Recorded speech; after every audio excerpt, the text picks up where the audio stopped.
নমস্কার বন্ধুরা, আমি মিলন চলে এসেছি আর একটি নতুন আপডেট নিয়ে। আপনারা যারা নিয়মিত নিউজ দেখেন বা নিয়মিত যারা পেপার পড়েন আর কি, খবরের কাগজ, তারা তো অলরেডি জেনে গেছেন। আমার যেসব বন্ধুরা নিয়মিত খবর দেখেন না বা নিউজ পেপার দেখলেও হয়তো যে পেপারে খবরটা বেরিয়েছে সেটা হয়তো দেখেননি, তাদের জন্য ব্রেকিং নিউজ। ঠিক আছে, এসএলএসটির ইন্টারভিউ হচ্ছে আঞ্চলিক জোন ওয়াইজ।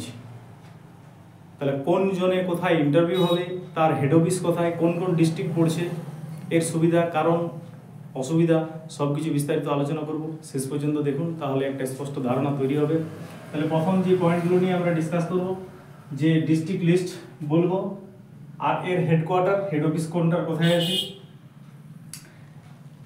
এর কারণ কি, সুবিধা এবং অসুবিধা। তো প্রথমেই চলে আসি, ডিস্ট্রিক্ট লিস্ট আর হেডকোয়ার্টার কোনটার কোথায়, হেড অফিস। ঠিক আছে, তো যারা পুরনো টিচাররা ছিলেন তারা তো অনেকেই জানেন, যারা জানেন না, বিশেষ করে যারা বাইরের আদার স্টেট থেকে যারা পরীক্ষা দিতে এসেছেন তাদের কাছেও একটু হেল্পফুল হবে আর কি। আর যেসব বন্ধুরা আবার নতুন পরীক্ষা দিয়েছেন এসএলএসটি, তাদের কাছেও একটু সুবিধা হবে আর কি। তো দেখুন, এখানে মোট 6টা জোন আমরা পাবো। এটা আপনারা যদি ওই যেটা নন টিচিং স্টাফের যে গ্যাজেট বেরিয়েছে, বিজ্ঞপ্তি বেরিয়েছে, এসএসসির ওয়েবসাইট থেকে সার্চ করলেই সেখানে দেখবে জোনের একটা উল্লেখ আছে আর কি। ভ্যাকেন্সিটাও গ্রুপ সিটির জোন ওয়াইজ দেওয়া আছে, সেখানে একটা লিস্ট আপনারা সার্চ করলে পেয়ে যাবেন আর কি। ঠিক আছে, তো তথাপি আমি বলে দিচ্ছি, ইস্টার্ন পূর্বাঞ্চলের মধ্যে কি পড়ছে, বীরভূম, বর্ধমান, বোধ, পশ্চিম বর্ধমান এবং পূর্ব বর্ধমান এবং হুগলি। তাহলে এর হেড অফিস কোথায় আছে, এর হেড অফিস আছে বর্ধমান।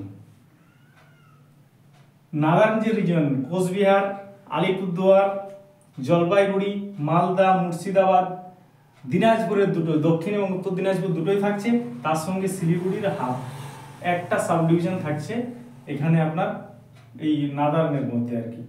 এর হেড অফিস কোথায় হচ্ছে, এর হেড অফিস হচ্ছে মালদা ডিস্ট্রিক্ট।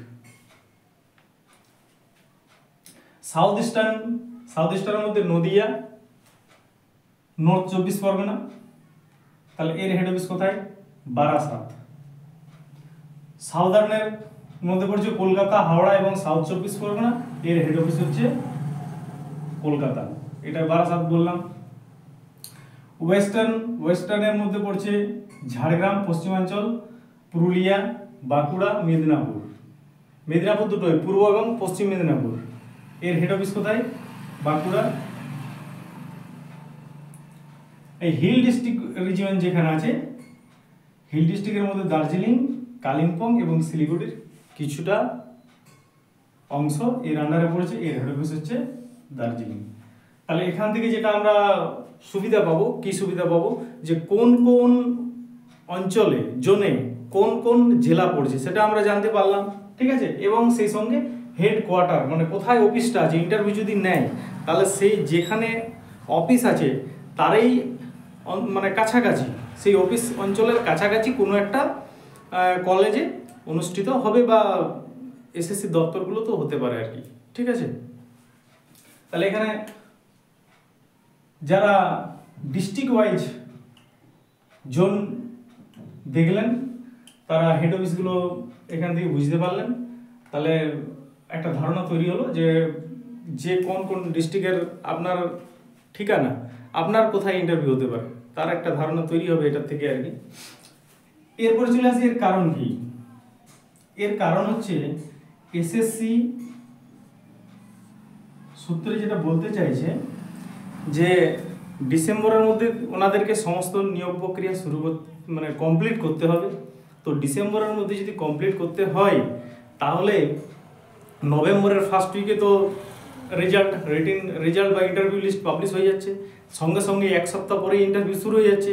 তাহলে ইন্টারভিউর যে প্রক্রিয়াটা, সেই প্রক্রিয়াটা নভেম্বরের মধ্যেই কমপ্লিট করতে হবে, না হলে কিন্তু ডিসেম্বরে নিয়োগ করা সম্ভব নয় আর কি। কারণ ইন্টারভিউ লিস্ট হবে, তারপর প্যানেল তৈরি হবে, তারপর কাউন্সেলিং হবে, তারপর অ্যাপয়েন্টমেন্ট দেবে। একটা দীর্ঘ প্রসেস, যে এত কম সময়ে করাটা সত্যি একটা চ্যালেঞ্জের, যার জন্য এসএসসি বলছে আমরা যদি সেন্ট্রালে করি আর কি, কলকাতায়, তাহলে কলকাতায় করতে হলে আমাদের আরও ডিলে হবে, প্রসেসটা দেরি হবে। আর যদি আমরা জোন ওয়াইজ করি তাহলে সেটা তাড়াতাড়ি নিতে পারবো।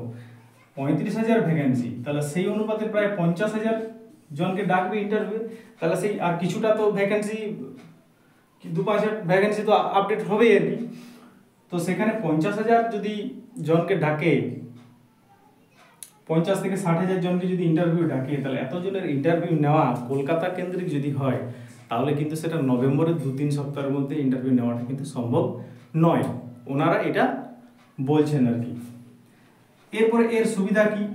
এর সুবিধা কি, একটা সুবিধা হচ্ছে যারা ধরুন উত্তরবঙ্গের যেসব বন্ধুরা পরীক্ষা দিয়েছেন তাদের কলকাতা আসা খুবই কষ্টের, আবার যারা একদম পশ্চিমাঞ্চলে আছেন তাদের পুরুলিয়া ঝাড়গ্রাম থেকে তাদের কলকাতা যাওয়া একটা সময় সাপেক্ষ এবং কষ্টের ব্যাপার, এবং বীরভূম থেকে যারা আসছেন আর কি তাদেরও মানে সব সময় তো অ্যাভেলেবেল ট্রেন, নানা রকম সমস্যা আছে, একটা লম্বা জার্নি হয়ে যায়।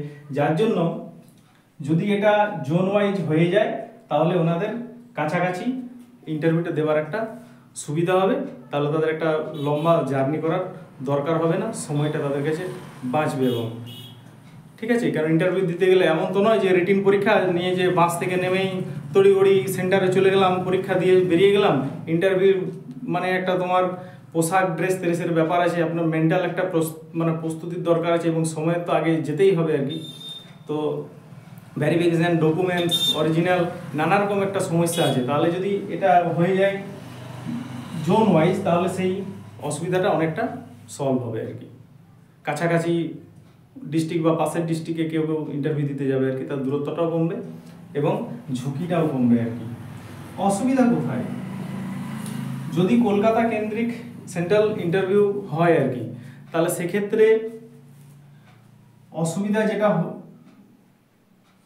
হতো আর কি, মানে এটা জোন ওয়াইজ হওয়ার পরে যে মানে ফলে যে অসুবিধা, সরি মাফ করবেন আমি একটু ভুল বললাম, মানে আঞ্চলিকে হওয়ার জন্য যে অসুবিধাটা তৈরি হচ্ছে, তাহলে অসুবিধাটা যেটা তৈরি হচ্ছে সেটা হলো এক, যে বিভিন্ন আঞ্চলিক যে অফিস আছে আর কি, তাহলে বিভিন্ন আঞ্চলিক অফিসে আন্ডার ইন্টারভিউ হচ্ছে, তো তাদের পারিপার্শ্বিক পরিচিত কিছু পরীক্ষার্থী ক্যান্ডিডেট থাকবে।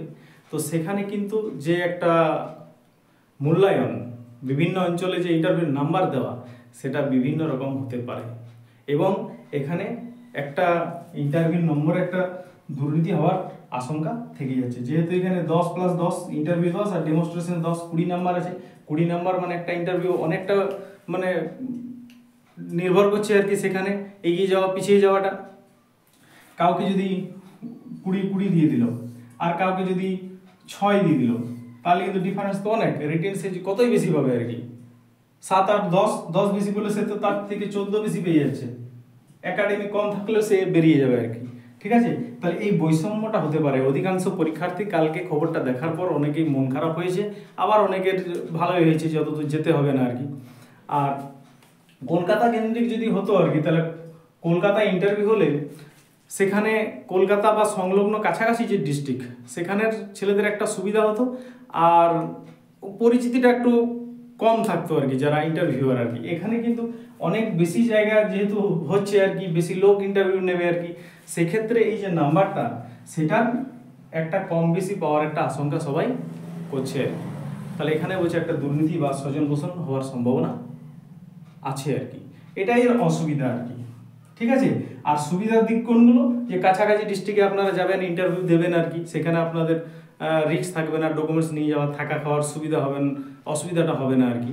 ঠিক আছে, এবং জায়গাটা হয়তো আপনাদের পরিচিত হতে পারে আর কি। তাহলে এইসব নিয়ে আজকে আলোচনা করলাম। আপনারা আমাকে জানাবেন কমেন্টে যে ডিস্ট্রিক্ট ওয়াইজ হলে ভালো হতো না সেন্ট্রাল ওয়াইজ, জোন ওয়াইজ না সেন্ট্রাল ওয়াইজ করলে ভালো হতো আর কি। ক্লাসটা শেষ পর্যন্ত দেখার জন্য অনেক ধন্যবাদ। যদি নতুন হন তো চ্যানেলটা সাবস্ক্রাইব করে রাখবেন। ঠিক আছে, লাইক করবেন, বন্ধুদের মধ্যে শেয়ার করবেন। অসংখ্য ধন্যবাদ। আগাম শুভেচ্ছা থাকছে। আর তো 1 সপ্তাহ বা 2 সপ্তাহ পরে ইন্টারভিউ লিস্ট পাবলিশ হচ্ছেই আর কি, নভেম্বরের ফার্স্ট উইকে হবেই আর কি। কিছু করার নেই, যেহেতু সময় বাধা ধরা আছে, যতই বাহানা করুক আর কি। এসএসসি নেওয়ার কিন্তু মানে টাইমে নেওয়ার কিন্তু ইচ্ছা নেই, কিন্তু যেহেতু সুপ্রিম কোর্টের তাড়া আছে, সেহেতু চাপ আছে, তাকে নিতেই হবে, যার জন্য যুদ্ধকালীন তৎপরতায় ওনারা কিন্তু কাজ করছেন।